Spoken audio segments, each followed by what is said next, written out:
Imagínate por un momento parado frente a un muro de piedra. Pero no cualquier muro.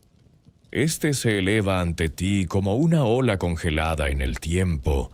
Sus bloques de piedra zigzaguean hacia el horizonte con un peso que desafía toda lógica humana. Algunas de estas rocas pesan más de 125 toneladas. Son tan grandes que 3 autobuses escolares podrían caber en su volumen. Y sin embargo, aquí están, encajadas unas con otras con tal precisión que no puedes deslizar ni siquiera la hoja más delgada de papel entre sus junturas. No hay cemento, no hay argamasa, solo piedra contra piedra, tallada con una perfección que haría llorar a cualquier ingeniero moderno. Estás parado frente a Sacsayhuamán, y cada piedra que ves es un desafío directo a todo lo que creemos saber sobre ingeniería antigua. Bienvenidos, amigos de Noches del Pasado. Esta noche vamos a adentrarnos en uno de los misterios más fascinantes que la humanidad ha dejado sobre la faz de la Tierra. No estamos hablando de aliens, ni de teorías conspirativas. Estamos hablando de algo mucho más increíble. El ingenio humano llevado a límites que incluso hoy, con toda nuestra tecnología, grúas hidráulicas y computadoras, no logramos comprender completamente. Los incas, esa civilización que floreció en los Andes sudamericanos entre los siglos XIII y XVI, nos dejaron un legado arquitectónico que continúa desconcertando a ingenieros, arquitectos, geólogos y científicos de todo el mundo. Y lo más sorprendente de todo esto es que lo lograron sin conocer la rueda, sin tener bestias de carga poderosas como caballos o bueyes, sin herramientas de hierro, sin poleas complejas ni maquinaria pesada. Entonces, ¿cómo lo hicieron? Esa pregunta ha resonado durante siglos desde que los conquistadores españoles llegaron a Cusco en 1533 y se encontraron con ciudades que parecían haber sido construidas por gigantes. Los cronistas de la época, hombres como Pedro Cieza de León, quedaron tan impresionados que algunos incluso sugirieron que tales construcciones no podían ser obra humana. Debían ser, pensaban, obra de demonios o fuerzas sobrenaturales. Pero la verdad es aún más fascinante que cualquier leyenda. Para entender la magnitud de lo que los incas lograron, primero tenemos que situarnos en el contexto geográfico donde todo esto sucedió.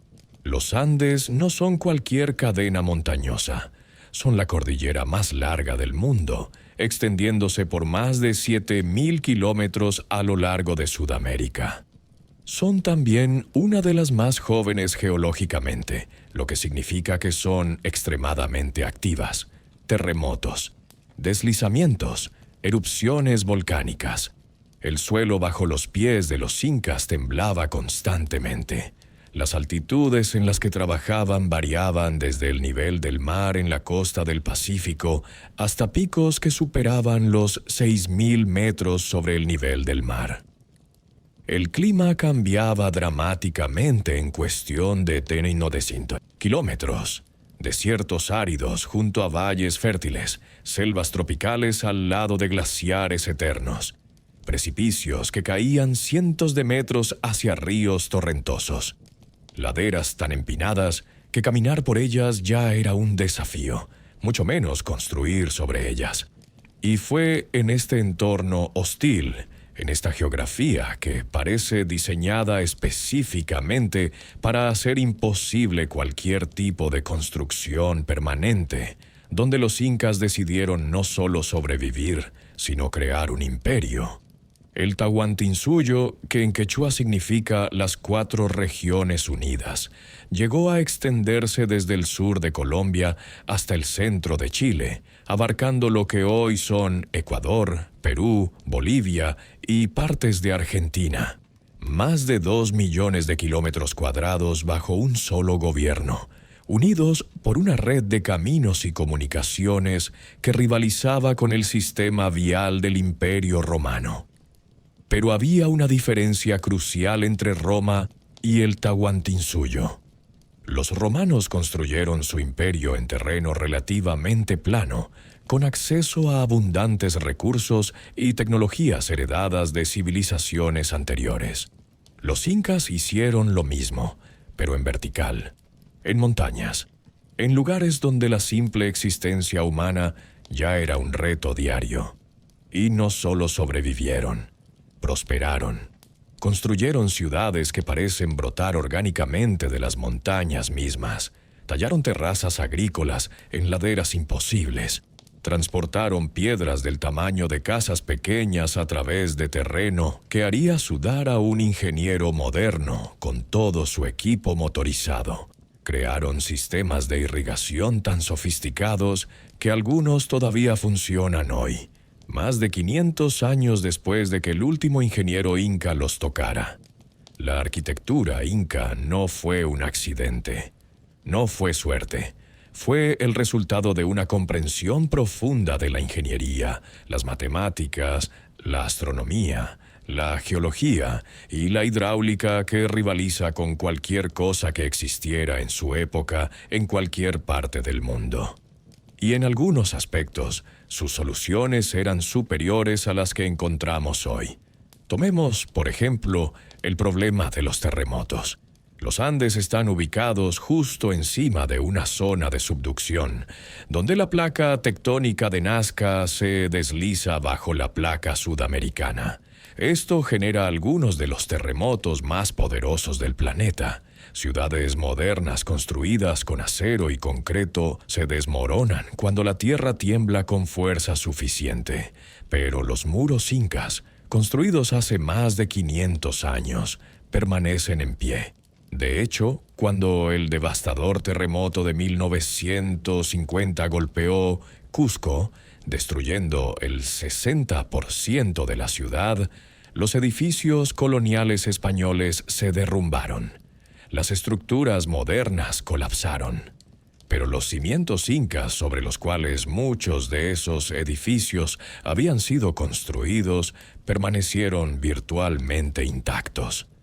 Las fotografías de la época muestran paredes coloniales hechas pedazos, mientras que los muros de piedra inca debajo de ellas no mostraban ni una grieta.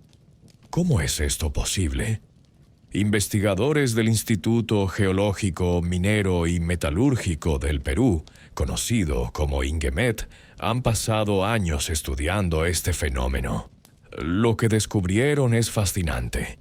Los incas no siempre construyeron estructuras resistentes a terremotos. De hecho, hubo un punto de inflexión en su arquitectura que cambió todo. Alrededor del año 1450, durante el reinado del Inca Pachacútec, un terremoto masivo sacudió la región de Cusco. Este sismo fue tan poderoso que deformó muros que ya estaban en pie, incluyendo algunos en lo que eventualmente se convertiría en Machu Picchu. Los investigadores pueden ver literalmente las marcas que este terremoto dejó en la piedra. Fisuras, desplazamientos, bloques ligeramente movidos de su posición original. Pero en lugar de ver esto como una derrota, los incas lo tomaron como una lección. A partir de ese momento, su arquitectura cambió dramáticamente. Las construcciones que vinieron después muestran una evolución clara. Pasaron de usar bloques más pequeños, lo que los incas llamaban arquitectura celular, a usar bloques masivos. Desarrollaron la forma trapezoidal que se convertiría en su sello distintivo, bases anchas que se estrechan hacia arriba, puertas y ventanas con dinteles enormes colocados de tal manera que la estructura se vuelve más estable. Este no fue un cambio cosmético. Fue una respuesta directa a la realidad geológica de su entorno. Los incas básicamente inventaron la ingeniería sísmica moderna 5 siglos antes de que los ingenieros occidentales siquiera tuvieran un nombre para el concepto. Carlos Benavente Escobar, coordinador del proyecto Cusco-Pata, que estudió estos fenómenos, lo expresó perfectamente cuando dijo: «Los incas, qué duda cabe, fueron los mejores planificadores del territorio. Supieron convivir con diversos peligros geológicos, como terremotos, deslizamientos y huaicos. Ellos estuvieron preparados y ya sabían a qué peligros se exponían. Eso es planificación del territorio». Pero no se detuvieron ahí. Los incas también desarrollaron un entendimiento sofisticado de la geología local. Sabían dónde corría el agua subterránea. Sabían qué rocas eran más resistentes. Sabían cómo leer el paisaje de una manera que nosotros, con todos nuestros instrumentos modernos, apenas estamos comenzando a redescubrir. Y ahora, con este contexto en mente, podemos comenzar a explorar las construcciones específicas que nos dejaron. Vamos a caminar juntos por estas ruinas, pero no como turistas. Vamos a mirarlas con los ojos de ingenieros, de científicos que intentan descifrar el cómo y el porqué detrás de cada piedra colocada. Porque cada muro cuenta una historia, cada terraza es un problema resuelto. Cada canal de agua es una ecuación tallada en roca. Y la primera parada en este viaje nos lleva de regreso a donde empezamos, a las imponentes murallas de 1911, Sacsayhuamán, donde los gigantes de piedra nos esperan con sus secretos. Si Machu Picchu es el rostro más famoso de la arquitectura inca, Sacsayhuamán es su corazón secreto y palpitante. A solo 2 kilómetros al norte de la plaza principal de Cusco, en una colina que domina toda la ciudad, se alza esta construcción que desafía cualquier intento de explicación fácil. La primera vez que ves Sacsayhuamán en persona, tu cerebro se niega a procesar lo que tus ojos están viendo. Es simplemente demasiado grande, demasiado preciso, demasiado imposible para haber sido creado por manos humanas sin tecnología moderna. 3 murallas masivas en zigzag se extienden por más de 300 metros, cada una elevándose sobre la anterior, como olas de piedra congeladas en el momento exacto antes de romper. Pero no es solo el tamaño lo que te deja sin aliento. Es la forma en que estas piedras están trabajadas. Algunas tienen hasta 12 ángulos diferentes, encajando perfectamente con las piedras vecinas como piezas de un rompecabezas tridimensional diseñado por una mente que pensaba en geometrías que nosotros apenas comprendemos. Hablemos de números concretos, porque los números son lo único que puede empezar a transmitir la escala de esta locura hermosa. La piedra más grande identificada en Sacsayhuamán mide aproximadamente 9 metros de altura, 5 metros de ancho y pesa alrededor de 125 toneladas. Para poner esto en perspectiva, eso es equivalente al peso de aproximadamente 70 automóviles medianos apilados uno encima del otro. Y esta no es la única piedra de este tamaño. Hay cientos, quizás miles de bloques que pesan entre 20 y 100 toneladas cada uno, todos tallados con precisión milimétrica y colocados de tal manera que las juntas entre ellos son prácticamente invisibles. Los cronistas españoles que vieron Sacsayhuamán por primera vez quedaron tan impactados que sus descripciones suenan más a fantasía que a crónica histórica. Garcilaso de la Vega, el cronista mestizo nacido en Cusco, escribió que Sacsayhuamán era la mayor obra arquitectónica que construyeron los incas durante su apogeo. Pedro Sancho, el secretario de Francisco Pizarro, escribió que los bloques eran tan grandes que era imposible creer que alguna fuerza humana pudiera haberlos movido a su lugar. Y tenía razón en estar impresionado, porque aquí está el verdadero kicker. Estas piedras no vinieron del lugar donde están. Fueron extraídas de canteras ubicadas a más de 20 kilómetros de distancia. 20 kilómetros, por terreno montañoso, sin ruedas, sin animales de tiro lo suficientemente fuertes como para mover cargas de este tamaño, sin grúas, sin polipastos hidráulicos, sin nada que nosotros en nuestro mundo moderno consideraríamos esencial para este tipo de trabajo. ¿Cómo lo hicieron? Esta pregunta ha atormentado a investigadores durante siglos, y aunque hemos desarrollado algunas teorías, la verdad honesta es que todavía no lo sabemos con certeza.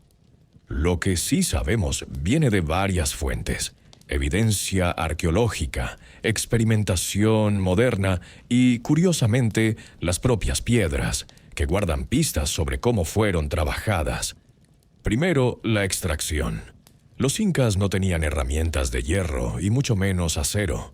Trabajaban principalmente con herramientas de piedra, bronce y, posiblemente, madera.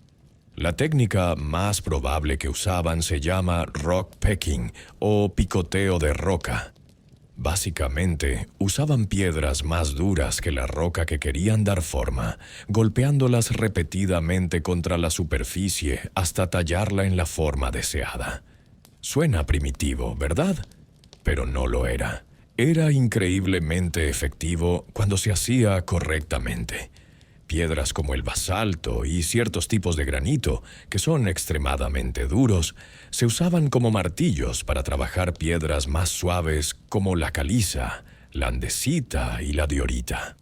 El proceso era lento, meticuloso, pero en manos de artesanos expertos podía producir superficies increíblemente lisas y precisas. En algunos sitios de canteras abandonadas se han encontrado piedras a medio trabajar que muestran exactamente estas marcas de picoteo.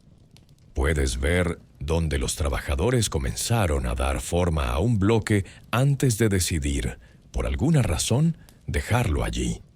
Estas piedras abandonadas son como instantáneas congeladas del proceso, mostrándonos exactamente cómo se veía el trabajo en progreso. Pero tallar la piedra es solo el primer paso. El verdadero desafío era moverla.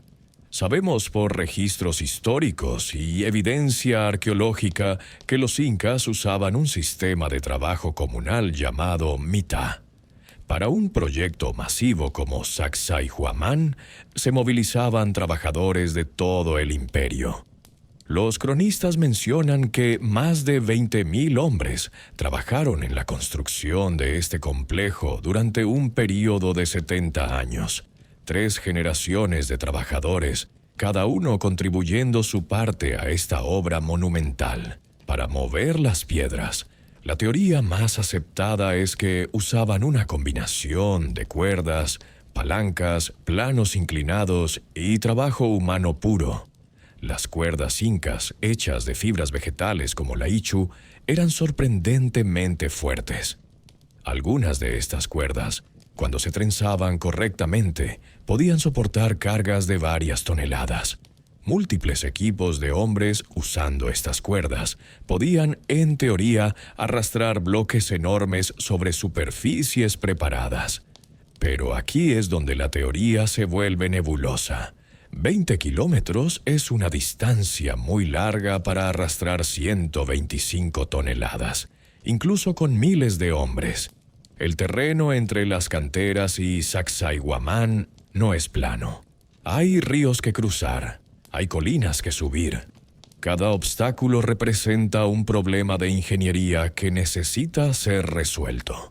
Algunos investigadores han propuesto que los incas usaban troncos como rodillos, colocándolos bajo las piedras para hacerlas rodar. Esta técnica se ha usado en muchas culturas antiguas y podría funcionar, pero requeriría una cantidad masiva de madera en una región donde los árboles grandes no son especialmente abundantes. También requeriría caminos preparados lo suficientemente nivelados como para que los rodillos funcionen efectivamente. Otros han sugerido que mojaban el camino, creando superficies resbaladizas sobre las cuales las piedras podrían deslizarse más fácilmente. Esta técnica se ha probado en experimentos modernos con cierto éxito. El arquitecto Vincent Lee propuso una teoría fascinante basada en observaciones cuidadosas de los bloques en Sacsayhuamán. Notó que muchos de los bloques tenían pequeñas acanaladuras talladas en su base. Estas acanaladuras, sugirió, no eran decorativas, eran funcionales. Permitían que los trabajadores insertaran palancas de madera para levantar y maniobrar los bloques una vez que llegaban al sitio de construcción. La teoría de Lee sugiere que los bloques no se levantaban hasta su posición final. En cambio, se tallaban en las canteras dejándolos más grandes de lo necesario. Luego se transportaban al sitio. Una vez allí, se preparaba el área donde la piedra finalmente descansaría, excavando alrededor y detrás del muro en construcción.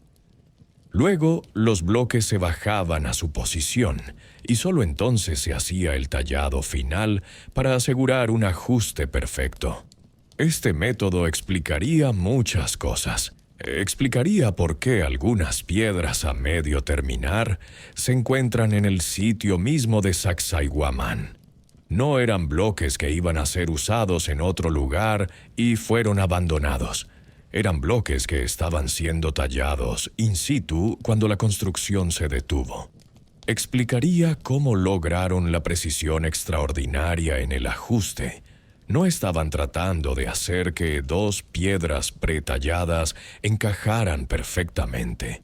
Estaban tallando una piedra específicamente para que encajara con las piedras ya colocadas, trabajando el ajuste hasta que fuera perfecto. Pero incluso con todas estas explicaciones, algo simplemente no cuadra cuando estás parado frente a estos bloques. La escala, la complejidad, la perfección absoluta de la ejecución. No es que no creamos que los incas pudieran hacerlo, es que cuando realmente intentas visualizar el proceso, cuando intentas imaginar los miles de pasos necesarios para mover y colocar incluso una de estas piedras gigantes, tu mente se revela. Y aquí está la parte más frustrante de toda esta historia. Los propios españoles destruyeron gran parte de la evidencia que podría habernos ayudado a entender cómo se hizo todo esto. Después de la conquista, específicamente después del sitio de Cusco en 1536, los españoles comenzaron a desmantelar Sacsayhuamán. No porque la odiaran o porque quisieran borrar la cultura inca, sino por una razón mucho más práctica. Necesitaban materiales de construcción. Las piedras de Sacsayhuamán ya estaban cortadas, pulidas y listas para usar. ¿Por qué ir a una cantera cuando podías simplemente tomar piedras de aquí? Así que durante décadas, Sacsayhuamán fue tratado como una cantera gratuita. Los bloques más pequeños, los que podían ser movidos relativamente fácil con tecnología española, fueron extraídos y usados para construir iglesias, catedrales y mansiones coloniales en Cusco. Los cronistas de la época, como Garcilaso de la Vega, lamentan esta destrucción en sus escritos. Garcilaso menciona específicamente que casi todas las casas españolas en Cusco fueron construidas con piedras robadas de Sacsayhuamán. Lo que vemos hoy es, según estimaciones conservadoras, solo el 40% de lo que alguna vez estuvo allí.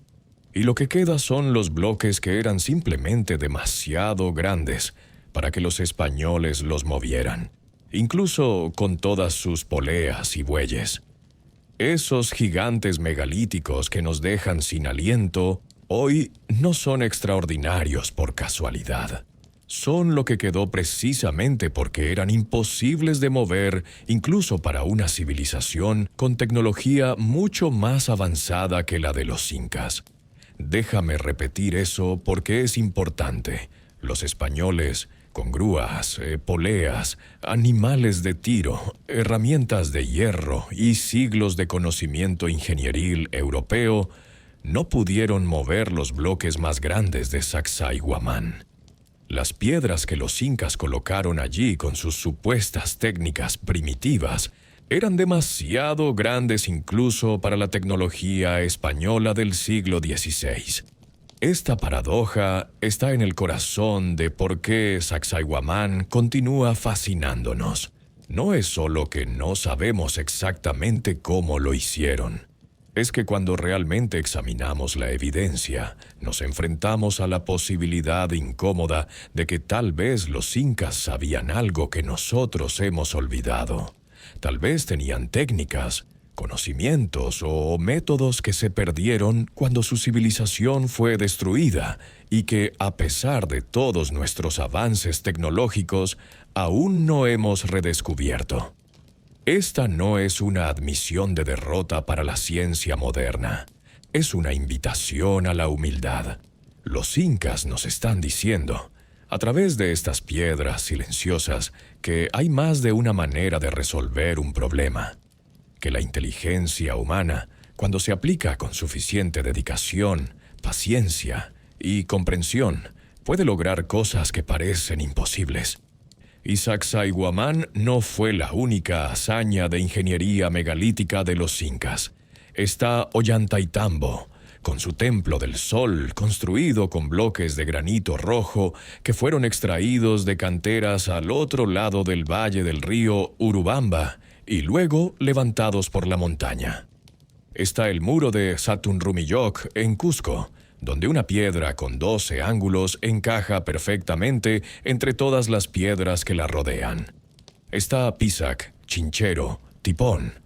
Cada uno de estos sitios presenta sus propios enigmas de construcción megalítica. Pero Sacsayhuamán permanece como el ejemplo supremo, no solo por el tamaño de sus piedras, sino por lo que representa la culminación del conocimiento ingenieril inca. Aquí los ingenieros del Tahuantinsuyo mostraron todo lo que habían aprendido sobre geología, matemáticas, física y arquitectura. Cada muro es una declaración de maestría. Cada bloque perfectamente encajado es una prueba de que entendían principios fundamentales de ingeniería que nosotros, incluso hoy, apenas estamos comenzando a apreciar completamente. Y aún más fascinante, Sacsayhuamán no era solo una construcción, era multifuncional.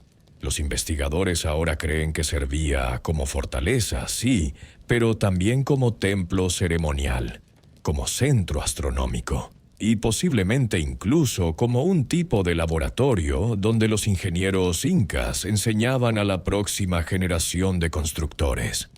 Hay evidencia de que se realizaban observaciones astronómicas desde Sacsayhuamán. Los torreones que una vez se elevaban sobre las murallas estaban posicionados de tal manera que sus líneas de vista se alineaban con eventos solares y estelares importantes. Durante el solsticio de invierno, el sol se alineaba perfectamente con ciertas estructuras. Durante equinoccios, la sombra de las murallas creaba patrones específicos que los sacerdotes incas usaban para sus calendarios. También está la evidencia arqueológica de que Sacsayhuamán estaba conectado a Cusco no solo físicamente, sino simbólicamente. Los cronistas incas le dijeron a los españoles que Cusco estaba diseñado en la forma de un puma, el animal sagrado que representaba el poder y la fuerza. Si miras un mapa de Cusco desde arriba, puedes ver esta forma. El río Tullumayo formaba la cola, el centro de la ciudad era el cuerpo, y Sacsayhuamán, con sus murallas en zigzag, era la cabeza con dientes feroces. Esta integración de simbolismo, función y diseño arquitectónico es típica del pensamiento inca. Para ellos, un edificio nunca era solo un edificio, era una declaración cosmológica, era un punto de conexión entre el mundo físico y el espiritual, era una herramienta para el ritual, para la observación astronómica, para la defensa militar y para la educación, todo al mismo tiempo. Esta filosofía holística de la arquitectura es algo que la ingeniería moderna está apenas comenzando a redescubrir. Durante siglos hemos construido edificios pensando solo en su función primaria. Una casa para vivir, una fábrica para producir, una oficina para trabajar. Los incas nunca pensaron así. Para ellos, cada estructura tenía que servir múltiples propósitos y tenía que integrarse armónicamente con su entorno tanto físico como espiritual. Y en ningún lugar esta filosofía es más evidente que en nuestra siguiente parada, la ciudadela que se ha convertido en el símbolo más reconocible de la arquitectura inca en todo el mundo. Un lugar que combina ingeniería hidráulica, diseño urbano, agricultura en terrazas y arquitectura monumental en un solo paquete asombroso que literalmente cuelga del borde de una montaña. Estoy hablando, por supuesto, de Machu Picchu. Si Sacsayhuamán te impresiona con su poder bruto, Machu Picchu te seduce con su elegancia. Es la diferencia entre escuchar una tormenta y escuchar una sinfonía. Ambas son poderosas, pero de maneras completamente diferentes. Machu Picchu no golpea tus sentidos de inmediato como lo hace Sacsayhuamán. Cuando finalmente llegas allí, después de horas en tren o días caminando por el camino inca, lo que te recibe no es una demostración obvia de fuerza, sino algo mucho más sutil y en cierta manera más impresionante: armonía perfecta. La ciudadela está encaramada en una silla de montar de montaña a 2.430 metros sobre el nivel del mar, entre los picos de Huayna Picchu y el monte Machu Picchu, con el río Urubamba haciendo un arco protector a casi 600 metros más abajo. Desde cualquier punto de vista, la ciudad parece brotar naturalmente de la montaña, como si hubiera crecido allí en lugar de haber sido construida. Pero esa impresión de naturalidad es completamente engañosa. Machu Picchu no tiene nada de natural. Es, de principio a fin, un logro humano extraordinario de planificación y ejecución. Cada terraza, cada edificio, cada canal de agua, cada escalera tallada en la roca viva fue cuidadosamente diseñado y construido con un propósito específico en mente. Los investigadores estiman que Machu Picchu fue construido alrededor del año 1450 durante el reinado del Inca Pachacútec, el mismo emperador que transformó el Tahuantinsuyo de un estado regional en un imperio. El mismo que, después del terremoto que mencionamos antes, revolucionó la arquitectura inca para hacerla más resistente a los sismos. Y Machu Picchu muestra todas las lecciones aprendidas. Pero antes de hablar de la arquitectura en sí, tenemos que hablar del problema fundamental que los ingenieros incas enfrentaron aquí: el agua. Cuando construyes una ciudad en la cima de una montaña, el agua se convierte en tu obsesión. Necesitas suficiente para todos los habitantes, para la agricultura, para las ceremonias religiosas que eran tan importantes en la vida inca.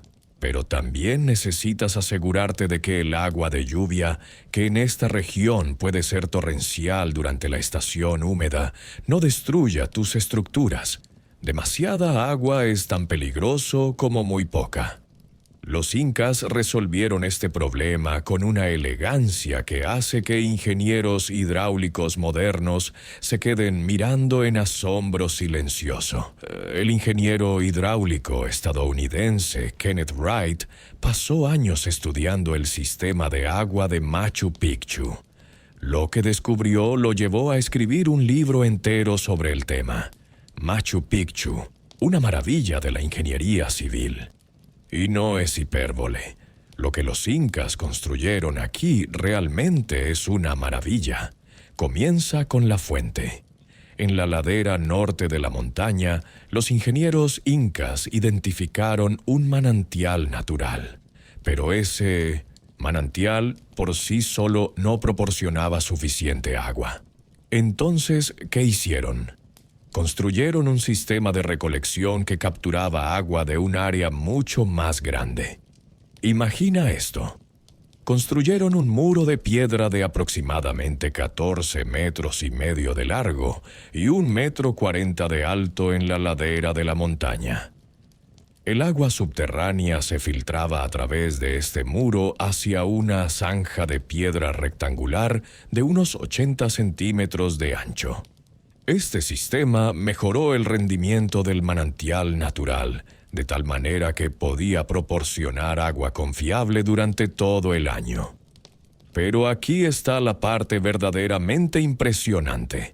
Después de más de 500 años de abandono, cuando Wright y su equipo examinaron este sistema en la década de 1990, ¿adivina qué? Todavía funcionaba. Los mecanismos de recolección de agua estaban intactos y operativos después de más de medio milenio sin mantenimiento. Déjame repetir eso porque es fácil no captar la magnitud de lo que esto significa. Los incas construyeron un sistema de recolección de agua tan bien diseñado, con materiales tan bien seleccionados y con una ejecución tan perfecta, que sobrevivió 500 años de lluvia, terremotos, deslizamientos de tierra, crecimiento de vegetación y erosión natural. Y al final de todo eso, cuando los ingenieros modernos lo encontraron, todavía estaba en perfectas condiciones de funcionamiento. Nombre un solo sistema moderno que puedas garantizar que va a funcionar dentro de 500 años sin mantenimiento. Te espero. No puedes, ¿verdad? Porque no lo construimos con ese nivel de durabilidad en mente. Los incas sí. Desde el punto de recolección, el agua viaja a través de un canal de 749 metros de largo con una pendiente del 3%. Esta pendiente no es accidental. Es exactamente el ángulo perfecto para mantener el agua moviéndose a una velocidad constante sin causar erosión. Demasiado inclinado y el agua corre demasiado rápido, desgastando el canal. Demasiado plano y el agua se estanca, creando problemas de algas y contaminación. El canal serpentea alrededor de la montaña, siguiendo los contornos del terreno de una manera que minimiza la excavación necesaria mientras maximiza la estabilidad. En algunos lugares está tallado directamente en la roca viva. En otros está construido con piedras cuidadosamente colocadas, pero en todos los puntos mantiene esa pendiente del 3% con una precisión que hace que te preguntes cómo diablos la calcularon sin niveles modernos. Dentro de las paredes de la ciudad, este canal principal alimenta una serie de 16 fuentes rituales, cada una con su propio diseño específico. La primera fuente, ubicada en el sector más alto de la ciudad, estaba reservada para el Inca mismo. Las fuentes siguientes servían a los nobles, sacerdotes y, finalmente, a la población general en ese orden jerárquico. Wright y su equipo realizaron experimentos extensivos con estas fuentes. Descubrieron que estaban diseñadas para operar óptimamente con un flujo de aproximadamente 25 litros por minuto, pero podían funcionar con tan poco como 10 litros por minuto y hasta 100 litros por minuto sin desbordarse o causar problemas. Este rango de operación tan amplio significaba que el sistema era increíblemente robusto y podía manejar tanto sequías como periodos de lluvia intensa sin fallar. Pero el sistema de agua no se trataba solo de distribución, también se trataba de drenaje. Y aquí es donde la ingeniería de Machu Picchu realmente brilla. La ciudad recibe aproximadamente 1.900 milímetros de lluvia al año. Esa es casi 2 veces la cantidad de lluvia que recibe Londres, concentrada mayormente en unos pocos meses.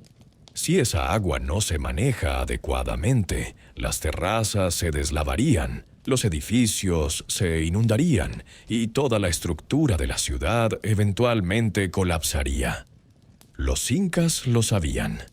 Así que construyeron un sistema de drenaje que es, francamente, más sofisticado que el que encontrarás en muchas ciudades modernas. Comienza en las terrazas agrícolas que rodean la ciudad. Estas terrazas, que la mayoría de los turistas admiran por su belleza, son en realidad estructuras de ingeniería increíblemente complejas. No son solo tierra apilada. Cada terraza tiene múltiples capas. En el fondo hay piedras grandes que sirven como drenaje. Encima de eso hay una capa de grava más pequeña. Luego otra capa de arena. Finalmente, en la parte superior está la tierra cultivable. Este sistema de capas funciona como un filtro gigante. El agua de lluvia penetra en la tierra, pasa a través de las capas de filtración donde se ralentiza y se limpia, y luego drena gradualmente hacia abajo sin causar erosión ni deslizamientos. Pero el sistema no se detiene ahí. Debajo de las terrazas hay una red de más de 130 canales de drenaje que recogen agua tanto de las terrazas como de los techos de los edificios. Estos canales están diseñados con pendientes cuidadosamente calculadas para dirigir el agua lejos de las estructuras importantes y hacia puntos de descarga seguros, donde el agua puede fluir naturalmente montaña abajo. Wright estimó que aproximadamente el 60% de la construcción en Machu Picchu está bajo tierra. Lo que vemos, los templos y edificios y plazas hermosas, es solo la parte visible. La mayor parte del esfuerzo de construcción se dedicó a crear los sistemas subterráneos de drenaje que mantienen todo estable. Y funcionó. Los terremotos que han sacudido la región a lo largo de los siglos han dejado Machu Picchu prácticamente intacto. Los deslizamientos de tierra que han borrado caminos incas en otras partes del imperio no han tocado esta ciudad. Las lluvias torrenciales, que caen año tras año, simplemente drenan limpiamente sin causar daño. Es arquitectura que piensa 100 años hacia adelante, 500 años hacia adelante. Arquitectura construida no para impresionar a la generación actual, sino para durar más que dinastías enteras. Pero el agua era solo un aspecto del diseño de Machu Picchu. La ciudad también tenía que funcionar como espacio habitable, como centro ceremonial, y posiblemente como refugio estratégico. La disposición de la ciudad no es aleatoria. Está dividida claramente en sectores. Un sector urbano con templos y palacios, o un sector agrícola con las terrazas y una serie de estructuras de apoyo como almacenes y talleres. Los sectores están conectados por escaleras y caminos que aprovechan la topografía natural de la montaña. Los edificios principales muestran la característica arquitectura inca, muros de piedra perfectamente encajados sin mortero, puertas y ventanas trapezoidales, techos de paja que ya no existen, pero cuyas estructuras de soporte todavía están visibles. Algunos edificios tienen hornacinas trapezoidales talladas en sus paredes interiores, perfectas para colocar objetos rituales o simplemente para almacenamiento. El Templo del Sol, también conocido como el Torreón, es particularmente fascinante. Es una estructura semicircular construida alrededor y encima de una roca natural. Esta roca tiene una ventana tallada que se alinea perfectamente con el sol naciente durante el solsticio de invierno. El diseño permite que los sacerdotes incas rastrearan los movimientos del sol con precisión, esencial para su calendario agrícola y religioso. El Intihuatana, a menudo llamado el lugar donde se amarra el sol, es otra estructura astronómica. Es básicamente un reloj de sol tallado en la roca viva de la montaña. Pero no es solo cualquier reloj de sol. Está diseñado de tal manera que durante los equinoccios, cuando el sol pasa directamente sobre el ecuador, la piedra no proyecta ninguna sombra al mediodía.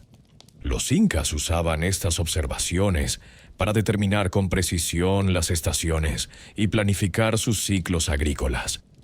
Esta integración de astronomía, agricultura, religión y arquitectura es típicamente inca. Para ellos, estos aspectos de la vida no estaban separados, eran todos parte de un todo interconectado. El diseño de Machu Picchu refleja esta cosmovisión holística en cada detalle. Y luego está el misterio más grande de todos. ¿Por qué construir Machu Picchu aquí en primer lugar? La ubicación es estratégica, sin duda.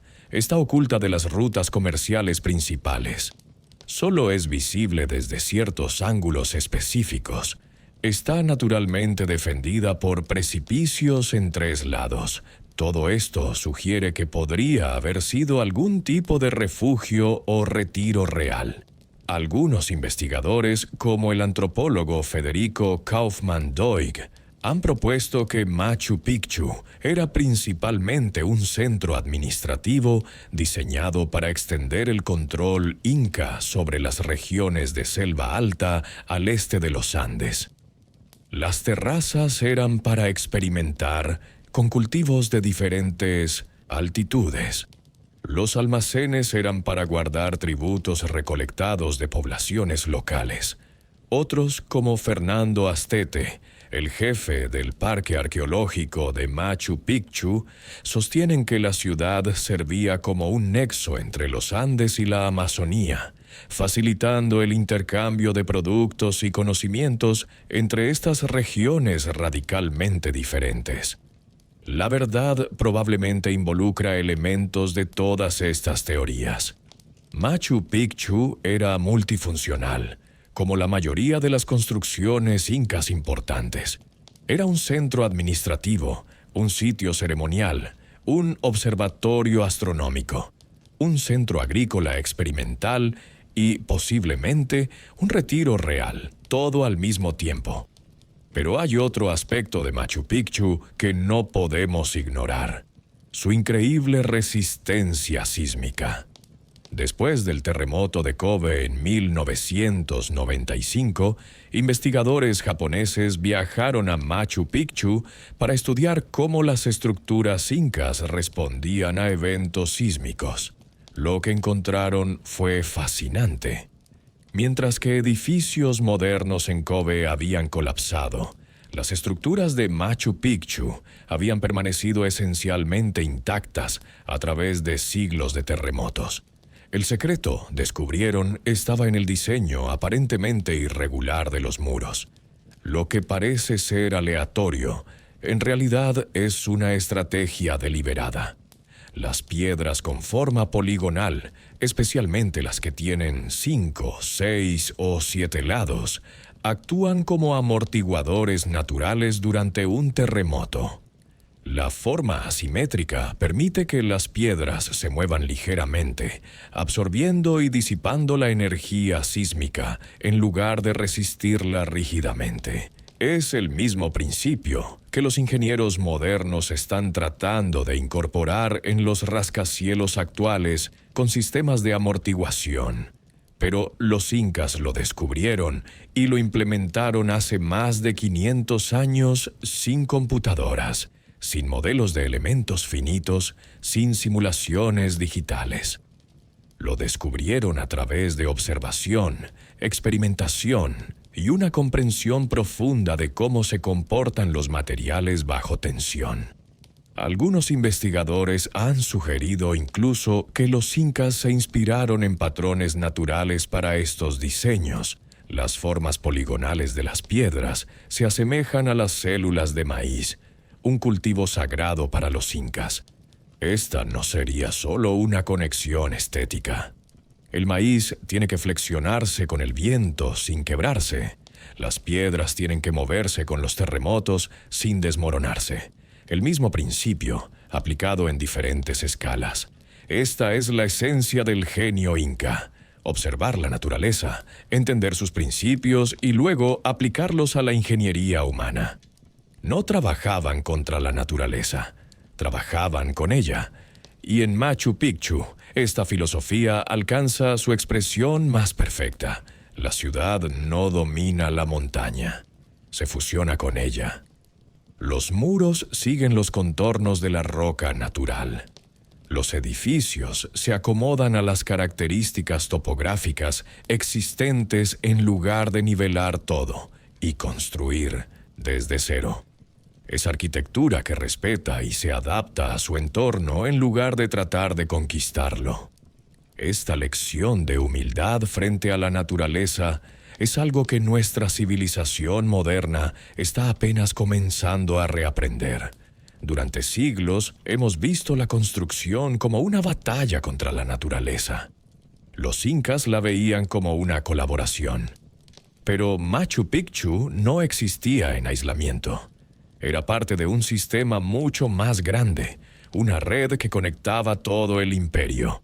Y esa red, ese sistema de comunicación y transporte que unía el Tahuantinsuyo de norte a sur y de costa a selva, es posiblemente el logro de ingeniería más impresionante de todos. Hablemos del Capac Ñan, el sistema de caminos que hacía que el imperio romano pareciera provinciano por comparación. Si le preguntas a alguien sobre la ingeniería romana, inevitablemente mencionarán las calzadas, esas famosas vías que conectaban Roma con los confines más lejanos de su imperio, construidas tan bien que algunas todavía se usan hoy, 2000 años después. Los romanos tienen todo el derecho de estar orgullosos de sus caminos. Fueron una hazaña impresionante de ingeniería y organización. Pero aquí está el asunto. Los incas construyeron algo aún más impresionante y lo hicieron en un terreno infinitamente más difícil. El Capac Ñan, que en quechua significa el camino del Inca o el camino real, era mucho más que un simple sistema de caminos. Era la columna vertebral del imperio, el sistema nervioso que permitía que la información, los ejércitos, los recursos y las ideas fluyeran desde Cusco hasta los rincones más remotos del Tahuantinsuyo. Y cuando digo que era más grande que el sistema romano, no estoy exagerando.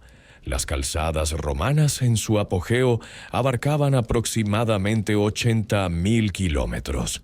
Impresionante, sin duda. Pero los estudios más recientes sugieren que el Capac Ñan, cuando incluyes todos los caminos principales y secundarios, cubría entre 60.000 y posiblemente más de 100.000 kilómetros, 60.000 kilómetros confirmados. Eso es suficiente para darle la vuelta a la Tierra 1,5 veces por el Ecuador. Y todo esto construido a través de algunos de los terrenos más difíciles del planeta, en un período de tiempo relativamente corto, por una civilización que no tenía bestias de carga poderosas, no conocía la rueda y no tenía herramientas de hierro. Piensa en eso por un momento. El sistema tenía 2 ejes principales. El primero corría a lo largo de la costa del Pacífico, conectando los valles fértiles que punteaban el desierto. El segundo, y más impresionante, corría a lo largo de la cordillera de los Andes, de norte a sur, atravesando pasos de montaña a altitudes que excedían los 5.000 metros sobre el nivel del mar. Estos 2 ejes estaban conectados por numerosos caminos transversales que iban de la costa a la sierra y, en algunos casos, continuaban bajando hacia la selva amazónica al este. La red resultante era una telaraña de comunicación que mantenía unido a un imperio que se extendía por más de 5.500 kilómetros de norte a sur. Pero aquí está la parte verdaderamente asombrosa. Estos caminos no eran todos iguales. Los incas adaptaban el diseño del camino específicamente a la geografía local. En la costa, donde el terreno es mayormente plano y árido, los caminos eran anchos, a veces hasta 7 metros de ancho, construidos con tierra compactada. Los bordes estaban marcados con postes de madera o paredes bajas de piedra para mantener a los viajeros en el camino correcto cuando las tormentas de arena borraban las marcas visuales. En las montañas, los caminos eran completamente diferentes. Aquí, donde cada metro de terreno tenía que ser ganado contra la gravedad y la roca sólida, los ingenieros incas desplegaban toda su maestría. Los caminos estaban pavimentados con piedras cuidadosamente colocadas, a menudo con escalones tallados directamente en la roca viva cuando la pendiente era demasiado empinada. El ancho variaba según la importancia del camino, pero generalmente era entre 3 y 4 metros, lo suficientemente ancho para que 2 llamas con carga pudieran pasar una al lado de la otra. La atención al detalle en estos caminos de montaña es extraordinaria. Los ingenieros incas construían muros de contención para prevenir deslizamientos. Tallaban canales de drenaje a lo largo de los lados del camino para manejar el agua de lluvia. En lugares donde el camino cruzaba zonas pantanosas, construían calzadas elevadas. Donde encontraban ríos, construían puentes, algunos de los cuales eran obras maestras de ingeniería por derecho propio. Los puentes incas merecen una mención especial, porque demuestran un nivel de sofisticación en ingeniería de puentes que rivaliza con cualquier cosa de su época. Tenían varios tipos. Los puentes simples de piedra se usaban para cruzar arroyos pequeños. Eran estructuras sólidas, construidas para durar, y muchos todavía existen hoy. Para distancias mayores usaban puentes de troncos, colocando vigas grandes de madera a través de la brecha y luego cubriendo las vigas con tablones más pequeños.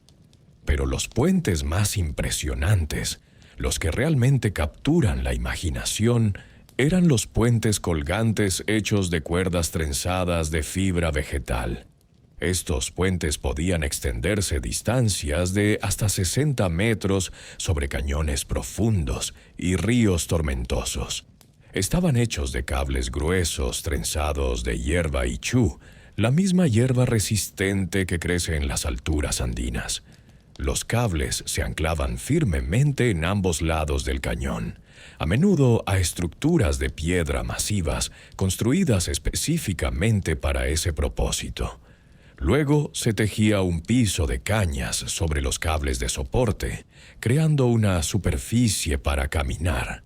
Estos puentes se balanceaban con el viento y el paso de los viajeros. Debían ser aterradores de cruzar, pero eran absolutamente esenciales para el funcionamiento del imperio. Y lo más notable, los incas entendían que estos puentes requerían mantenimiento regular. Las cuerdas de fibra vegetal se degradan con el tiempo, especialmente bajo la tensión constante y la exposición al clima. Así que implementaron un sistema donde las comunidades locales eran responsables de mantener los puentes en su área. Cada año, como parte de su obligación de mitad al Estado, los habitantes locales se reunían para renovar las cuerdas, reforzar las estructuras de anclaje y asegurar que el puente estuviera en condiciones seguras. Y este sistema funcionó durante siglos. De hecho, uno de estos puentes, el Cueshuachaca, todavía se mantiene y renueva cada año usando exactamente las mismas técnicas que los incas usaban hace 500 años. Es una tradición viva que conecta el presente directamente con el pasado inca. Pero los caminos no eran solo líneas en un mapa. eran parte de un sistema integrado de infraestructura que incluía estaciones de descanso, almacenes y sistemas de comunicación. Cada 20 a 30 kilómetros a lo largo de los caminos principales, los incas construían tambos. Estos eran complejos de edificios que servían como posadas, almacenes y, en algunos casos, como centros administrativos. Los tambos variaban en tamaño dependiendo de su importancia. Los más pequeños podían alojar a unos pocos viajeros y contenían almacenes básicos. Los más grandes eran complejos extensos, con múltiples edificios, plazas grandes, corrales para llamas y almacenes que podían guardar provisiones para alimentar a un ejército. La existencia de estos tambos significaba que un viajero en el Chapac Ñan nunca estaba a más de un día de camino de refugio, comida y agua. Este nivel de infraestructura de apoyo era esencial para mantener el flujo constante de personas y bienes a través del imperio.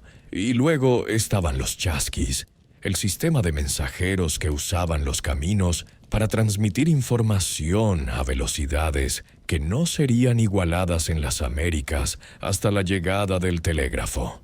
Los chasquis eran corredores especialmente entrenados, generalmente jóvenes atléticos seleccionados de comunidades locales. Se estacionaban en puestos pequeños, ubicados cada pocos kilómetros a lo largo de los caminos principales. Cuando un chasqui llegaba a un puesto con un mensaje, se lo pasaba al siguiente corredor, quien inmediatamente salía corriendo hacia el siguiente puesto. Este sistema de relevos permitía que la información viajara a velocidades sorprendentes. Los cronistas españoles registraron que los mensajes podían viajar desde Cusco hasta Quito, una distancia de aproximadamente 2.000 kilómetros, en solo 5 días.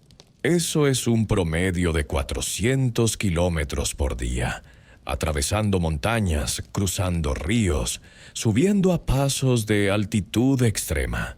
Es una velocidad asombrosa incluso con caballos, y los incas lo lograban con corredores a pie. Este sistema no era solo para mensajes. Los chasquis también transportaban bienes que necesitaban moverse rápidamente. El ejemplo más famoso: pescado fresco de la costa podía llegar a Cusco a 300 kilómetros de distancia y a más de 3.000 metros de altitud, todavía lo suficientemente fresco para que el inca lo comiera en su cena. El pescado se envolvía en algas para mantenerlo húmedo y se pasaba de corredor en corredor, llegando a la mesa real en menos de 2 días después de haber sido sacado del océano. Este nivel de logística demuestra que los incas no solo eran brillantes constructores, también eran organizadores maestros. El Chapac Ñan no era solo infraestructura física, era un sistema social y político complejo que requería coordinación entre miles de comunidades, cada una contribuyendo su parte al mantenimiento y operación de la red. Y todo esto se lograba sin escritura, en el sentido que nosotros la entendemos. Los incas no tenían un sistema alfabético.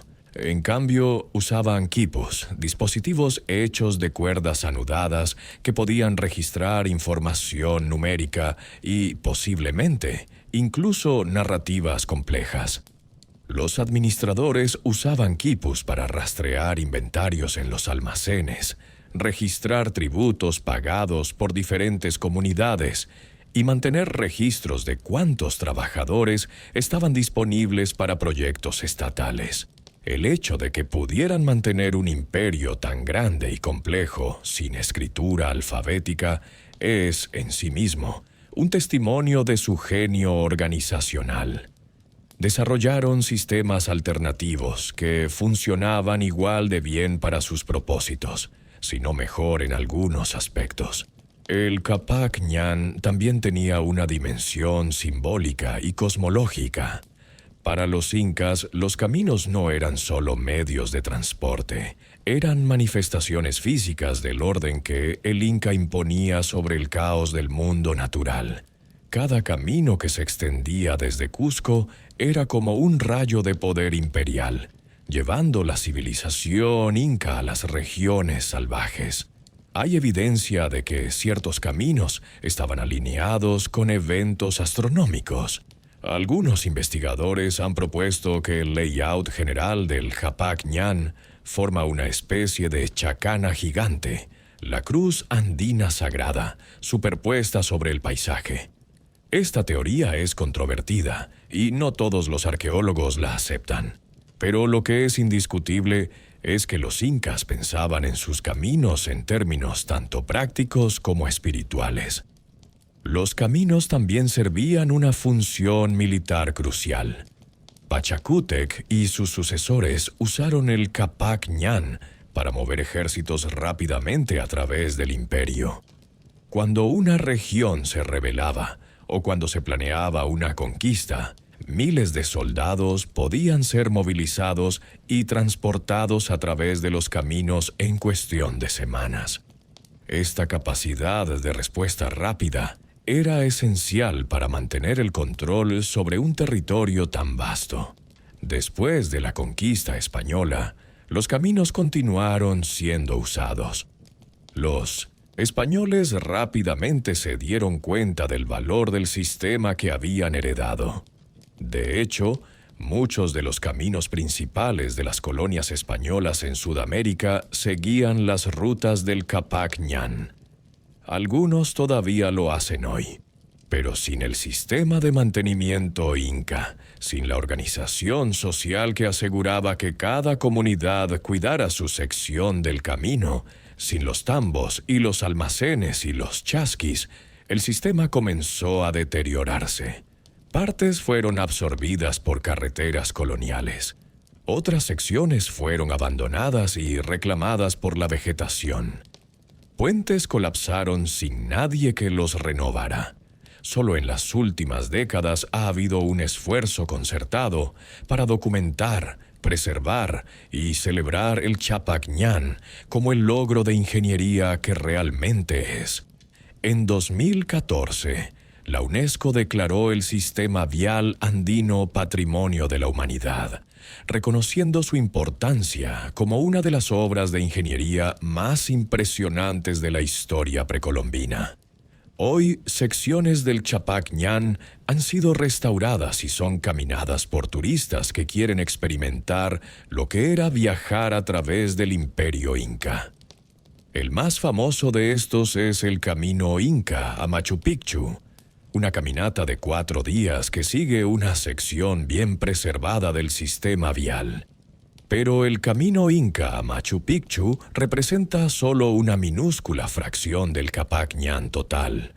Hay literalmente miles de kilómetros de caminos incas todavía por ahí, algunos bien preservados, otros apenas reconocibles, serpenteando a través de montañas y valles, cruzando ríos y cañones, conectando lugares que una vez fueron centros bulliciosos del imperio y que ahora son pueblos tranquilos o incluso sitios completamente abandonados.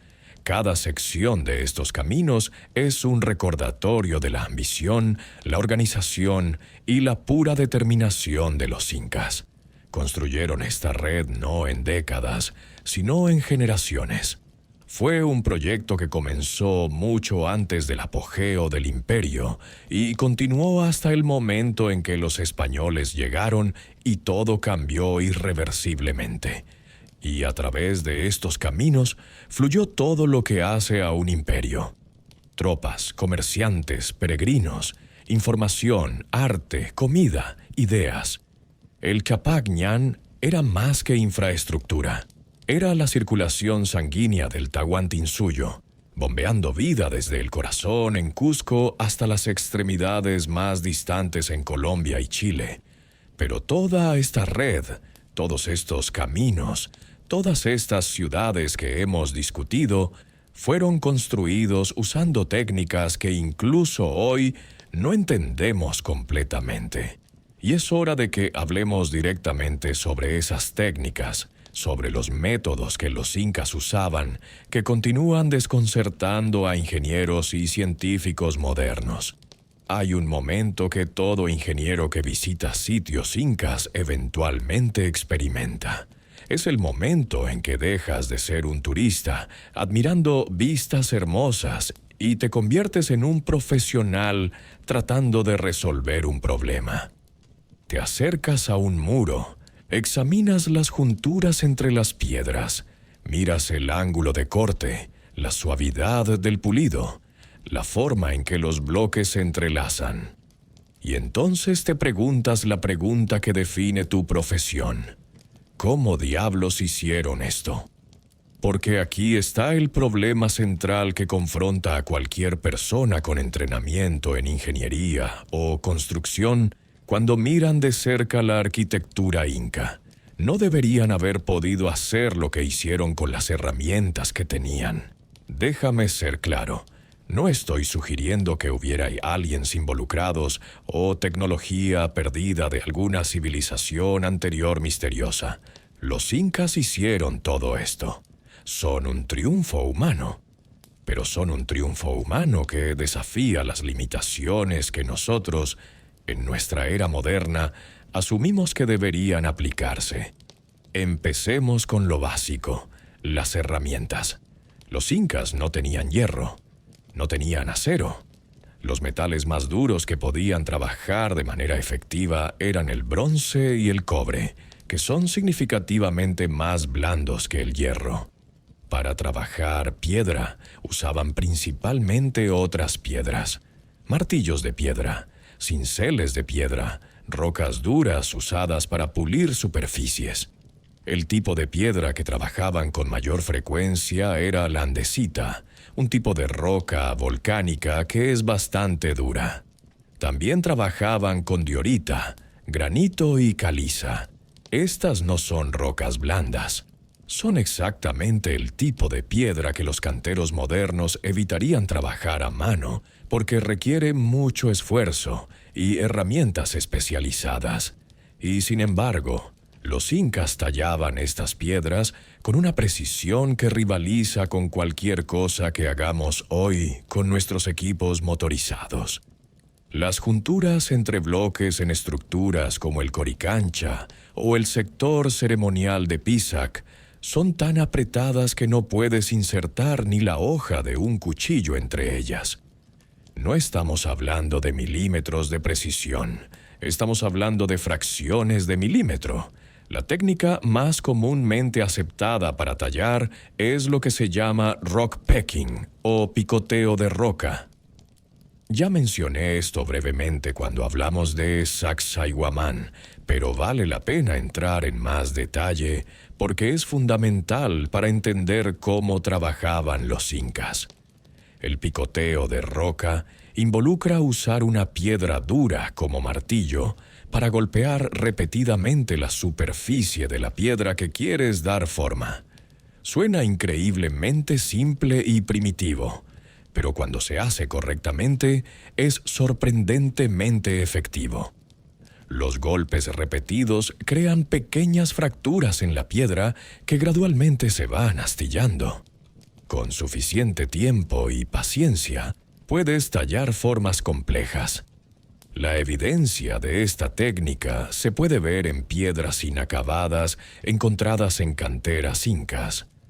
Las superficies muestran las pequeñas marcas de picoteo características, especialmente en las áreas donde el trabajo no se completó. En piedras terminadas, estas marcas fueron pulidas hasta ser invisibles, pero en piezas abandonadas todavía están allí, contándonos exactamente cómo se hizo el trabajo. Para el pulido fino usaban agua y arena como abrasivos. Frotaban la superficie de la piedra con rocas más pequeñas mientras aplicaban agua mezclada con arena. La arena actúa como un abrasivo muy fino, gradualmente alisando las irregularidades hasta que la superficie queda perfectamente lisa. Este proceso es tedioso. Requiere horas, días, semanas de trabajo repetitivo para cada piedra. Pero los incas tenían algo que nosotros en nuestra era moderna hemos perdido: paciencia institucional. No estaban trabajando con plazos de construcción de meses, estaban construyendo para generaciones. Un proyecto como Sacsayhuamán se extendió por 70 años. 3 generaciones de trabajadores contribuyeron su esfuerzo. En nuestra sociedad moderna, esto sería impensable. Ningún cliente esperaría 70 años para que un proyecto se completara. Ninguna empresa de construcción sobreviviría con tales cronogramas. Pero los incas no estaban operando bajo las mismas restricciones económicas que nosotros. El trabajo se hacía como parte del servicio obligatorio al Estado. No había prisa porque el edificio no tenía un propósito económico inmediato. Su propósito era servir al imperio durante siglos.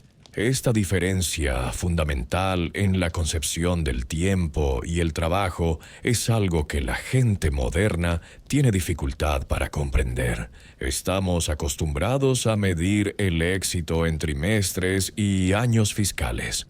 Los incas medían el éxito en generaciones y dinastías. Pero el tiempo y la paciencia por sí solos no explican completamente la precisión que lograban. Tiene que haber habido técnicas específicas para el ajuste de las piedras que les permitían lograr esas junturas perfectas. El arquitecto Vincent Lee, cuyo trabajo en Sacsayhuamán ya mencionamos, propuso una técnica que tiene mucho sentido y está respaldada por evidencia física. Sugiere que los incas no tallaban las piedras completamente antes de colocarlas. En cambio, hacían lo siguiente. Primero, tallaban la piedra aproximadamente a la forma deseada.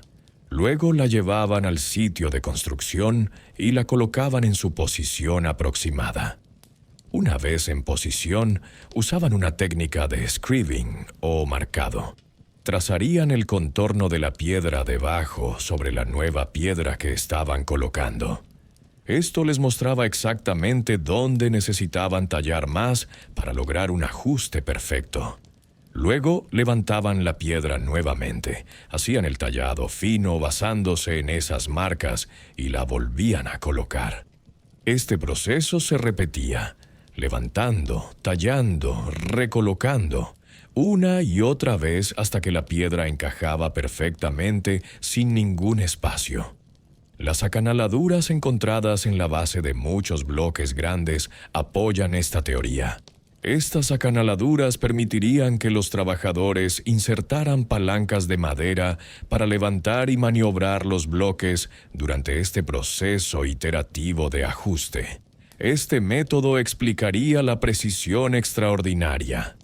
No, estaban tratando de hacer que 2 piedras pretalladas encajaran. Estaban tallando una piedra específicamente para encajar con otra ya colocada, ajustando el corte hasta que fuera perfecto. Es la diferencia entre comprar ropa del estante y hacerse un traje a medida. Una se ajusta bastante bien, la otra se ajusta perfectamente. Pero esto nos lleva de vuelta a la pregunta del movimiento de piedras. Si estaban levantando piedras masivas repetidamente durante este proceso de ajuste, ¿cómo lo hacían? Para piedras más pequeñas, de unas pocas toneladas, el poder humano puro con palancas es suficiente. 10 hombres con palancas largas pueden levantar fácilmente una piedra de 2 o 3 toneladas, lo suficiente como para deslizar troncos debajo o hacer ajustes. 30 hombres pueden manejar piedras de 8 a 10 toneladas. Pero, ¿qué pasa con las piedras de 50, 80, 125 toneladas? Esas requieren técnicas más sofisticadas. Una posibilidad es el uso de rampas y contrapesos. Si construyes una rampa con la pendiente correcta, reduciendo significativamente la fuerza necesaria para levantar un peso. Con suficientes hombres tirando de cuerdas y usando sistemas de polea simples, Incluso pesos muy grandes pueden ser movidos lentamente rampa arriba. También existe evidencia de que los incas usaban técnicas de excavación. En lugar de levantar una piedra pesada, excavaban alrededor y debajo de ella, bajándola gradualmente a su posición. Si el sitio de construcción está en una ladera, como muchos sitios incas lo están, puedes cavar detrás del muro que estás construyendo, creando una rampa temporal. Mueves la piedra sobre esta rampa, luego la bajas a su posición, removiendo gradualmente los apoyos debajo de ella. Una vez que la piedra está en su lugar aproximado, usas el método de ajuste iterativo descrito arriba. Cuando la piedra está perfectamente colocada, rellenas todo el material que excavaste, dejando solo el muro visible. Esta técnica explicaría por qué Wright estimó que el 60% de Machu Picchu está bajo tierra. La mayor parte del trabajo de construcción fue excavación, preparación de cimientos y manejo de drenaje. El muro visible es solo la punta del iceberg de esfuerzo. Pero incluso con todas estas explicaciones, hay aspectos de la construcción inca que simplemente no cuadran completamente. La velocidad, por ejemplo. 70 años para Sacsayhuamán suena como mucho tiempo, y lo es. Pero cuando calculas el número de bloques que tenían que cortar, transportar, tallar y colocar, dividido por el número de trabajadores disponibles, dividido por los días laborables al año, la matemática simplemente no funciona con técnicas puramente manuales. Investigadores han hecho experimentos tratando de replicar el tallado de piedra inca con herramientas de piedra. Descubrieron que es posible, pero es extremadamente lento. Tallar una sola piedra con precisión inca podría tomar semanas, y necesitaban miles de piedras. Simplemente no hay suficiente tiempo en 70 años, incluso con 20,000 trabajadores, para completar todo lo que hicieron si cada piedra realmente tomó tanto tiempo. Esto sugiere que o bien tenían técnicas que todavía no entendemos completamente, o nuestra comprensión de cuánto tiempo tomaban ciertos procesos es incorrecta. Tal vez eran mucho más rápidos en el tallado de piedra de lo que nuestros experimentos sugieren. Tal vez había algún método para presuavizar las piedras que no hemos redescubierto. Tal vez usaban algún tipo de herramienta que no ha sobrevivido en el registro arqueológico. Hay teorías más exóticas. Un sacerdote jesuita en el siglo XX, el padre Jorge Lira, afirmó haber descubierto que los incas usaban una planta llamada hocha, que podía suavizar la piedra, haciéndola moldeable. Esta teoría se ha repetido muchas veces, pero nunca se ha verificado científicamente. No hay evidencia botánica de que tal planta exista o pueda tener tales propiedades. Sin embargo, la persistencia de esta leyenda es interesante porque habla de nuestra necesidad de explicar lo aparentemente inexplicable. Cuando no podemos entender cómo algo fue hecho con las herramientas disponibles, nuestro cerebro busca herramientas adicionales, incluso si tenemos que inventarlas. Pero probablemente no necesitamos plantas mágicas ni tecnología perdida. Probablemente solo necesitamos ser más humildes sobre lo que pensamos que es posible con herramientas simples en manos de artesanos altamente calificados que dedican sus vidas enteras a perfeccionar su oficio. Los canteros medievales en Europa crearon catedrales de una belleza y complejidad increíbles, usando herramientas que no eran significativamente más avanzadas que las de los incas. Lo hicieron a través de generaciones de conocimiento acumulado, aprendices aprendiendo de maestros, técnicas refinadas a través de siglos de práctica. Los incas tenían exactamente el mismo sistema. Los constructores maestros, llamados pacos, entrenaban a generaciones de trabajadores. Las técnicas se pasaban de padres a hijos. Los mejores artesanos eran reconocidos y recompensados por el Estado. Era un sistema de gremios tan sofisticado como cualquiera en la Europa medieval. De hecho, sabemos los nombres de algunos de estos arquitectos maestros. Garcilaso de la Vega menciona nombres como Hualpa Rimichi Inca, Inca Maricanchi, Acahuana, Sinchirroca y Calla Cunchuy. Estos no eran trabajadores anónimos, eran profesionales reconocidos, hombres cuyo conocimiento y habilidad eran lo suficientemente valiosos como para que sus nombres fueran recordados y transmitidos. El hecho de que conozcamos sus nombres sugiere que había cierto grado de individualidad y creatividad permitido en el diseño arquitectónico inca, a pesar de que las estructuras siguen patrones generales bastante consistentes. Había espacio para la maestría individual dentro del marco del estilo imperial. Esta combinación de estandarización e innovación es típicamente inca. Tenían reglas claras sobre cómo debían verse las estructuras importantes, muros de piedra cuidadosamente ajustados, formas trapezoidales, integración con el paisaje. Pero dentro de esas reglas había espacio para que los arquitectos individuales resolvieran problemas específicos de maneras creativas.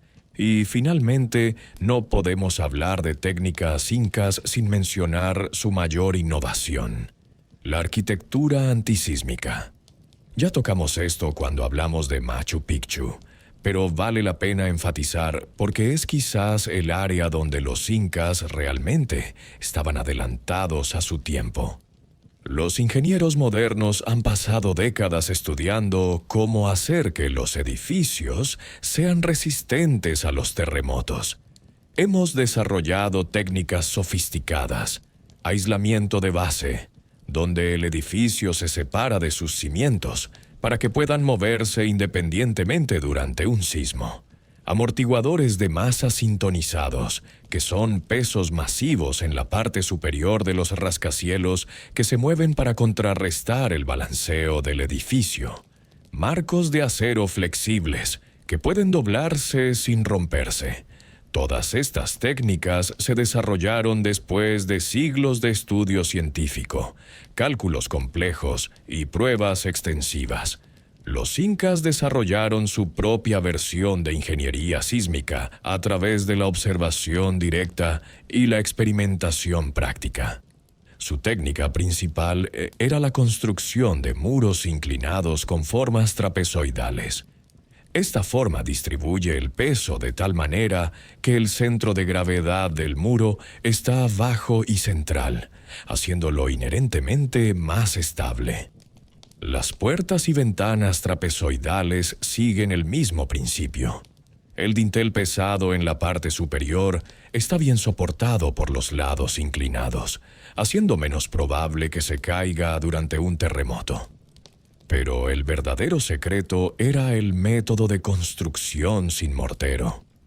Los bloques de piedra encajaban tan perfectamente que se mantenían juntos por fricción pura y gravedad. Durante un terremoto, cuando el suelo comienza a temblar, las piedras pueden moverse ligeramente unas contra otras, disipando la energía sísmica. Es lo opuesto a la construcción con mortero, donde todo el muro está rígidamente conectado y tiene que moverse como una unidad.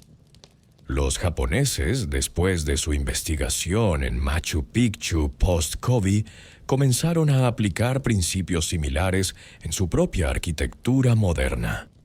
Algunos edificios japoneses ahora incluyen juntas flexibles que permiten que diferentes secciones se muevan independientemente. Exactamente el mismo principio que los incas usaban hace 500 años. Esta es tal vez la lección más importante que podemos aprender de la arquitectura inca, que soluciones sofisticadas no siempre requieren tecnología compleja. A veces la respuesta más elegante a un problema es también la más simple, si eres lo suficientemente inteligente como para verla. Los incas vieron que la tierra temblaba. Vieron edificios colapsar. En lugar de construir más rígido, construyeron más flexible. En lugar de pelear contra el terremoto, se movieron con él. Es una filosofía que tiene aplicaciones mucho más allá de la arquitectura. Es una filosofía de vida. Cuando no puedes controlar las fuerzas a tu alrededor, aprendes a fluir con ellas en lugar de resistirlas. Y esa filosofía, esa sabiduría práctica nacida de siglos de observación y experimentación, está tallada en cada piedra de cada estructura que dejaron atrás. Hay una pregunta que he evitado hacer directamente hasta ahora, pero es la que todos realmente queremos responder. ¿Por qué importa todo esto?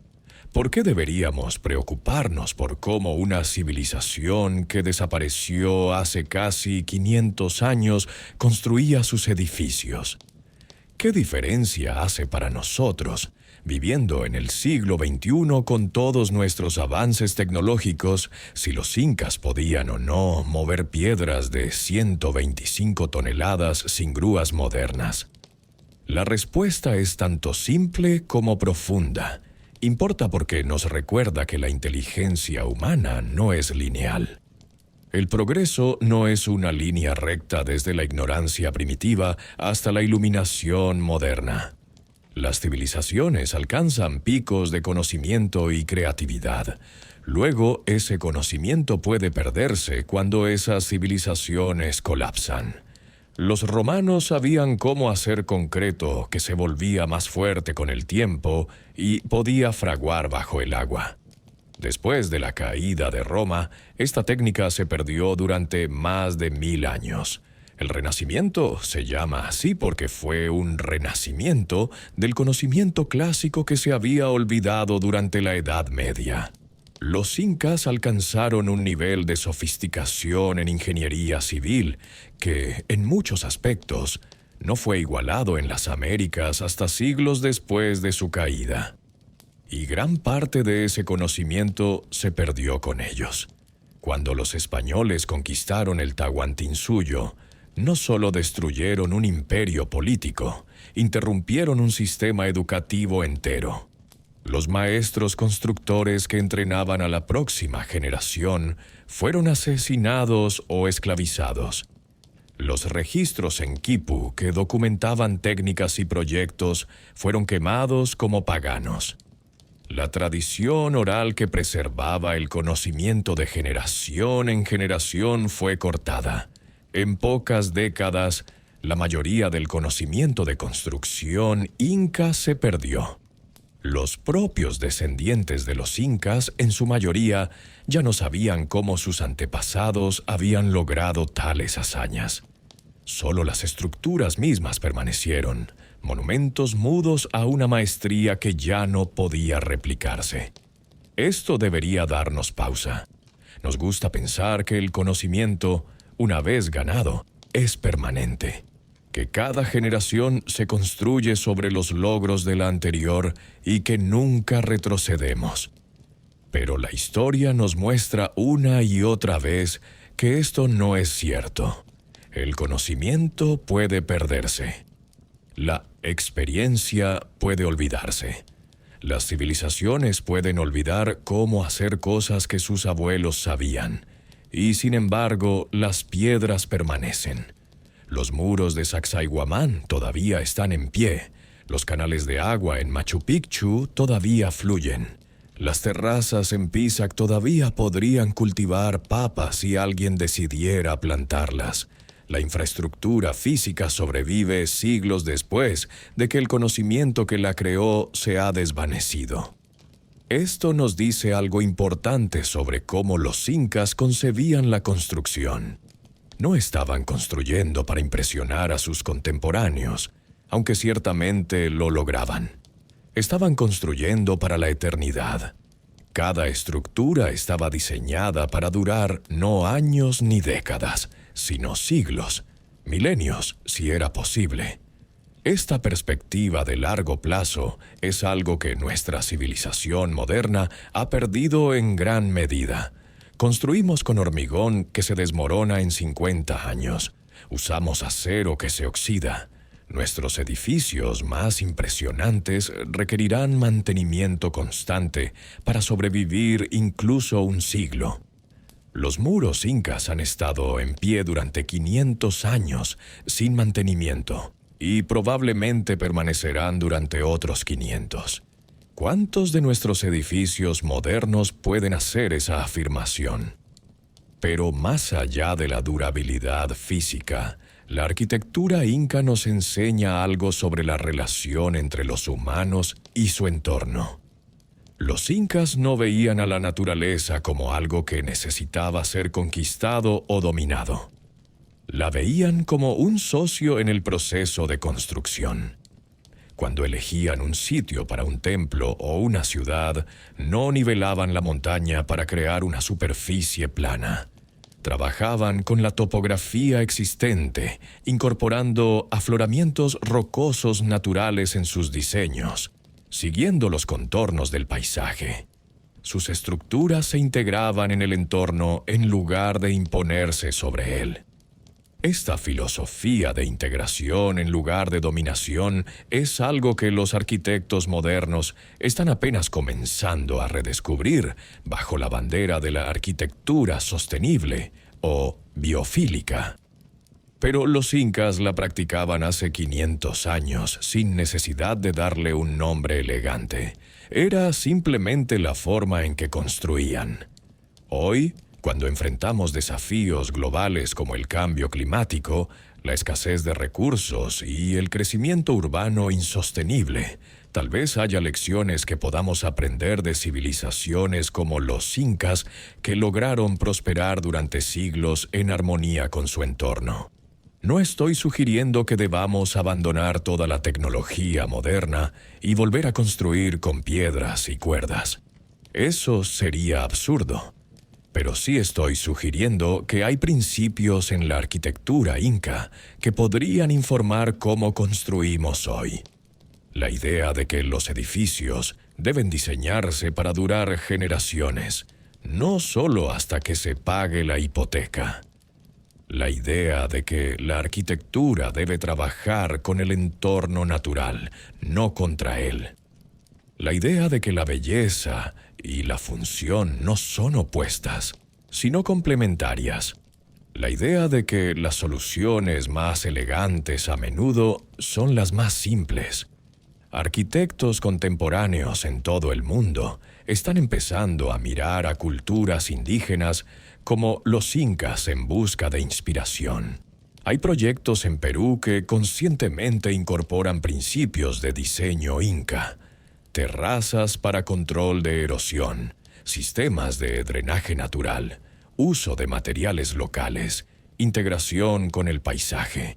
El gobierno peruano, a través del Instituto Nacional de Cultura, ha estado trabajando durante años para documentar y preservar el Capac Ñan y otros sitios incas. El proyecto Capac Ñan, que comenzó en 2001, ha registrado más de 60.000 kilómetros de caminos y cientos de sitios asociados. Este trabajo es crucial no solo para el turismo o el orgullo nacional, sino para preservar el conocimiento de técnicas de ingeniería que todavía tienen aplicaciones prácticas hoy. Por ejemplo, las técnicas de construcción de terrazas incas están siendo estudiadas y adaptadas para programas modernos de control de erosión y agricultura sostenible. Los sistemas de irrigación están siendo analizados por su eficiencia y durabilidad. Los principios de diseño antisísmico están informando códigos de construcción en regiones propensas a terremotos. La arquitectura inca está dejando de ser solo un objeto de admiración histórica y se está convirtiendo en una fuente de soluciones para problemas contemporáneos. Y quizás lo más importante, el estudio de la arquitectura inca nos enseña humildad. Nos recuerda que nosotros, con toda nuestra tecnología avanzada, No tenemos el monopolio de la inteligencia o la creatividad. Las personas del pasado eran tan inteligentes como nosotros. Solo tenían diferentes herramientas y diferentes desafíos. Cuando los ingenieros modernos miran Sacsayhuamán y dicen, no sé cómo hicieron eso, no están admitiendo que los incas eran de alguna manera mágicos o extraterrestres. Están reconociendo que había múltiples caminos hacia la maestría técnica, y el camino que los incas tomaron fue diferente del nuestro, pero igualmente válido. Esta humildad es esencial si queremos aprender algo útil de las culturas del pasado. Si asumimos que nuestra forma de hacer las cosas es la única forma correcta, entonces cualquier técnica que no entendamos inmediatamente debe ser imposible o falsa. Pero si nos acercamos con mente abierta, reconociendo que hay múltiples formas de resolver problemas, entonces de repente todo un mundo de conocimiento potencial se abre ante nosotros. Los incas desarrollaron un cuerpo de conocimiento sobre ingeniería civil que era adecuado para su entorno específico. Nosotros hemos desarrollado un cuerpo diferente de conocimiento adecuado para nuestro entorno. Ninguno es inherentemente superior. Son simplemente diferentes respuestas a diferentes contextos. Y aquí está la cosa realmente emocionante. No tenemos que elegir entre ellos. Podemos sintetizar. Podemos tomar lo mejor de las técnicas tradicionales incas y combinarlo con lo mejor de la ingeniería moderna. Podemos usar concreto reforzado y acero, pero diseñar con los principios de integración ambiental que los incas dominaron. Podemos usar equipo motorizado, pero construir con la perspectiva de durabilidad a largo plazo que caracterizaba el trabajo inca. Esta síntesis entre antiguo y moderno, tradicional y tecnológico es donde está el futuro real de la arquitectura.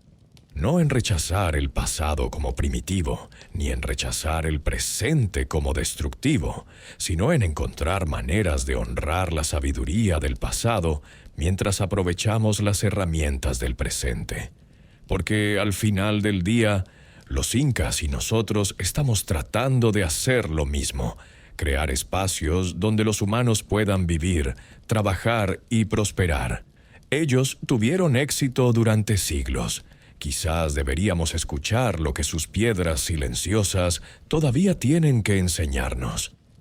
Si has llegado hasta aquí en este viaje a través de la arquitectura inca, gracias. Espero que la próxima vez que veas una foto de Machu Picchu o escuches sobre Sacsayhuamán, pienses no solo en cuán hermosas son estas estructuras, sino en la inteligencia, dedicación y pura determinación humana que requirieron. Piensa en los miles de trabajadores que movieron piedras, los ingenieros que resolvieron problemas que harían sudar a cualquier equipo moderno, los arquitectos que visualizaron ciudades enteras talladas en montañas antes de que se colocara la primera piedra. Y piensa en el hecho de que todo esto se logró sin computadoras, sin máquinas eléctricas, sin acero, sin siquiera la rueda. Se logró con manos humanas, cerebros humanos y voluntad humana. Es un recordatorio de lo que nuestra especie puede lograr cuando nos comprometemos completamente a una visión, cuando pensamos en términos de generaciones en lugar de años, cuando construimos no para impresionar, sino para perdurar. La arquitectura inca desafía la ciencia moderna no porque sea inexplicable, sino porque nos obliga a ampliar nuestra comprensión de lo que es posible. Nos desafía a ser más creativos, más pacientes, más humildes. Nos desafía a pensar en el largo plazo, a construir con la eternidad en mente. Y tal vez, solo tal vez, si escuchamos lo suficientemente bien las lecciones que estas piedras antiguas todavía tienen para enseñarnos, podemos construir un futuro que sea tan duradero, tan armonioso y tan impresionante como el pasado inca. Así que la próxima vez que veas un muro inca, no preguntes solo cómo lo hicieron. Pregunta también, ¿qué puedo aprender de esto? Porque la respuesta a esa segunda pregunta podría ser aún más valiosa que la respuesta a la primera. Si disfrutaste este viaje a través de la arquitectura inca, no olvides darle like a este video, suscribirte al canal de Noches del Pasado y activar la campanita para no perderte nuestros próximos episodios donde continuaremos explorando los misterios, maravillas y lecciones de las civilizaciones antiguas. Porque el pasado no ha terminado de enseñarnos y nosotros no hemos terminado de aprender. Hasta la próxima noche, amigos. Que las piedras antiguas guíen nuestros caminos futuros.